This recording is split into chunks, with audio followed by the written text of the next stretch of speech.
오늘 여권에서는 으뜸 뉴스라면 역시 김무성 전 대표입니다. 그로서는 이렇게 얘기했습니다. 번복이 없다. 난 불출마할 거다. 그러나 현재로선 그렇다. 글쎄요. 김무성 전 대표 불출마 선언 번복할까요? 안 할까요? 영상으로 준비해봤습니다. 김무성 대표가 국민 앞에 불출마 선언을 했기 때문에 이거를 뒤엎기는 그렇게 쉽지는 않습니다. 당원과 국민들이 전화를 주시는 여러 가지로 봐서는 저희들이 이 문제를 그냥 넘어갈 수는 없습니다.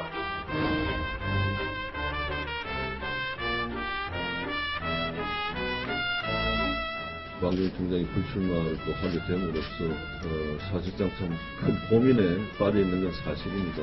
그러나 바로 이것을 번복해서 다시 출마하겠다 하는 이야기는 참 저로서 하기 어려운 이야기입니다. 현재로서는 제 마음이 변화가 없다는 점을 분명히 말씀드립니다.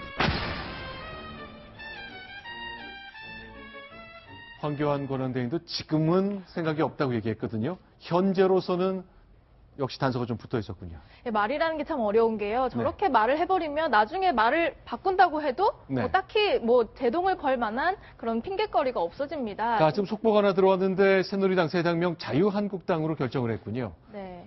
자유한국당. 그동안 이제 뭐 보수의 힘 등 여러 가지 후보가 있었습니다만 당원들 상대로 쭉 여론조사했다 그랬는데 저게 결정이 됐나 보군요. 네, 그렇습니다.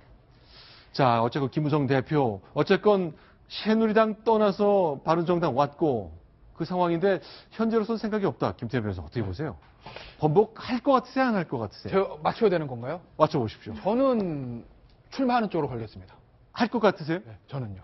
왜 그렇게 보십니까? 그러니까 일단 이제 바른정당 상황이 지금 녹록치가 않거든요. 남경필 지사하고 유승민 의원이 워낙 뜨지 않고 있기 때문에 그리고 당내 지금 여러 가지 중심이 안 잡혀 있기 때문에 그래도 한때 대선 주자 1위를 했었고 나름대로 조직과 나름대로 어떤 캠프까지 한번 꾸려서 대선 행보를 했던 적이 있는 김무성 전 대표가 다시 등판해서 바른정당을 좀 추스리는 것이 그것이 바른정당과 보수 재건에 사실 도움이 될 거라고 보기 때문에 그래서 아마 지금 김무성 대표 주변에는 측근 그룹들과 또 측근 의원들은 김무성 전 대표에게 출마를 좀 강력하게 권하는 것을 알고 있고 김무성 전 대표 지금 결심만 남은 단계로 저는 알고 있는데 저는 지금 보시면 뭐 지지자들을 보면 막 고모님 대선 불출마 철회해주세요 막 이렇게 얘기하진 않습니까?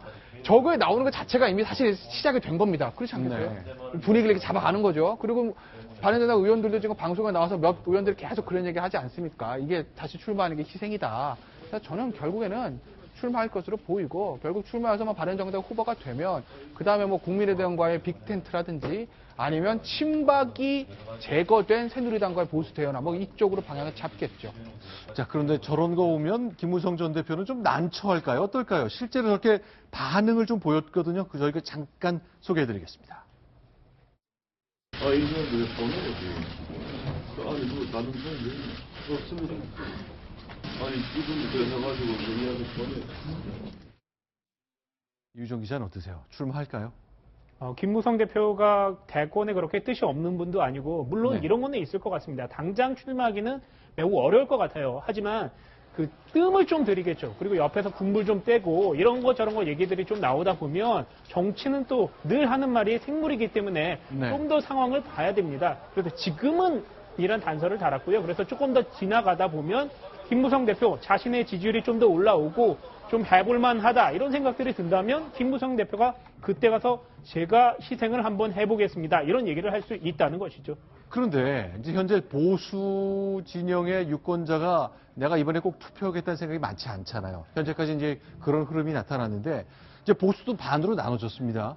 이른바 태극기 보수라고 불리는 탄핵 반대층에서는 김무성 대표 표 안 줄 것 같아요. 뭐 그럴 가능성도 있죠. 만약에 황교안 지금 권한대행이 만약에 출마한다고 하게 되면 뭐 그 태극기 집회에 나오는 그 표심은 사실 김무성 전 대표나 또는 뭐 유승민 의원 같은 바른정당 후보보다는 새누리당으로 갈 가능성, 새누리당 황교안 권한대행 갈 가능성이 높은데 뭐 아직까지 보수의 표심이 어느 정도 정해졌다 보기는 어렵고 보수의 표심을 바꿀 수 있는 여러 가지 포인트는 여러 군데가 있습니다. 일단 박근혜 대통령 탄핵이 어떻게 될 것인가 문제가 하나 있고요. 탄핵 이후에 여론의 향방이라든지 결국 그러면 탄핵 이후에 박근혜 대통령의 어떤 수사나 신병 처리 문제는 만약 탄핵이 된다고 하면요. 그건 어떻게 될 것인가 여러 가지 변수가 있기 때문에 아직 보수의 표심이 한 군데로 모여졌다라고 볼 수는 없고 저는 숨은 보수표, 소위 말하는 샤이 보수층이 아직도 많이 남아있다고 봅니다. 그렇죠. 일단 10% 응답자의 10% 정도는 이제 황교안 권한대행을 지지한다고 얘기하고 있고 사실은 이제 불출마 선언을 했기 때문에 김무성 전 대표는 이제 포함되지는 않았잖아요. 그렇죠. 네. 알겠습니다. 그러나 이제 보십시오. 저 빨간색 표시 그리고 하늘색이 있어요. 바른정당인데 사실은 남경필, 유승민 두 사람 뛰고 있지만 잘 보이지가 않습니다. 오늘 유승민 의원은 봉하마을을 찾았습니다. 바로 노무현 전 대통령의 정치적 고향이죠. 네, 그렇습니다. 유승민 의원이 오늘 오전 이제 봉하마을 찾아서 노무현 전 대통령 묘역을 참배하고 권양수 여사를 예방했습니다. 네. 유 의원이 봉하마을 찾은 건 이번이 처음인데요. 네. 보수 혁신을 표방하고 있지 않습니까? 그러면서 진보층도 껴안아 보겠다는 어떤 전략으로 보입니다. 이 자리에서 유 의원은 노 전 대통령의 대선 경선 과정을 언급하기도 했습니다. 실제 한번 들어볼까요? 네.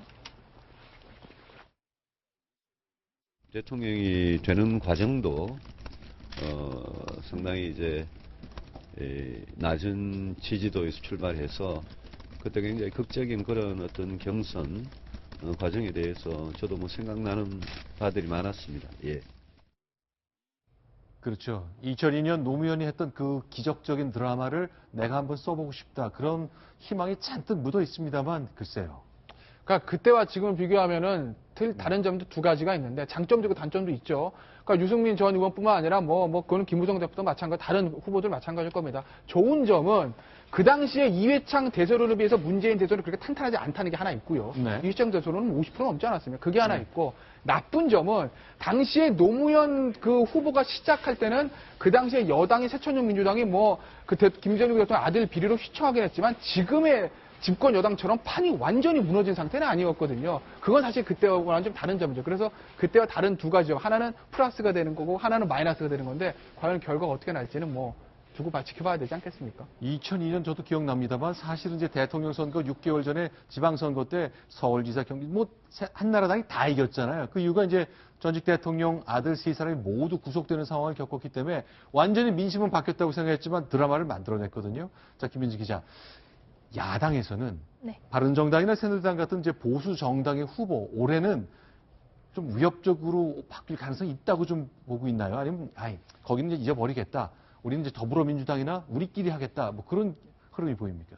사실은 후자에 더 가깝습니다. 네. 이게 그쪽 보수 정당, 지금 나와 있지만 바른정당 이쪽 두 정당에서 아무리 후보를 낸다 하더라도 사실은 우리와 게임이 되지 않는다고 생각하는 편이 맞는 것 같고요. 지금은 어쨌든 민주당에 워낙 그 대세론이 불거지고 있는 문재인이라는 후보가 있고 경선을 거쳐야 하겠지만 안희정 충남지사나 이재명 성남시장도 꽤 많은 인기를 얻고 있기 때문에 일단 여기에서 경선 과정을 거쳐서 되는 후보와 우리가 맞붙어서 어떤 정권 교체는 일단 됐다고 보고 우리끼리 어떤 정권 교체를 할 것이냐 가지고 승부를 하자 이런 생각을 갖고 있는 것 같습니다. 근데 저는 국민의당이 마지막 순간에는 바른정당과 연대를 한번 논의할 것 같아요. 새누리당은 아니겠지만. 예. 네. 그건 왜 그러냐면 지금 떠다니는 보수층이 제일 많습니다. 네. 얼마 전에 동아일보에서 여론조사한 거 보면 3자 대결 갔을 때 문재인 대표가 40% 1등인데 2등이 누군지 아십니까?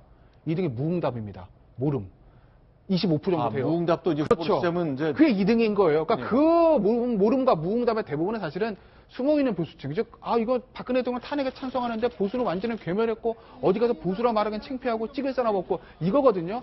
결국 국민의당이 가운데서 이 문재인 대표가 만약에 안철수 전 대표 그 희망대로 양자대로 승리하기 위해서 그 떠다니는 보수층을 어느 정도 흡수를 해야 되는데 그 방법이 뭐겠냐는 거죠.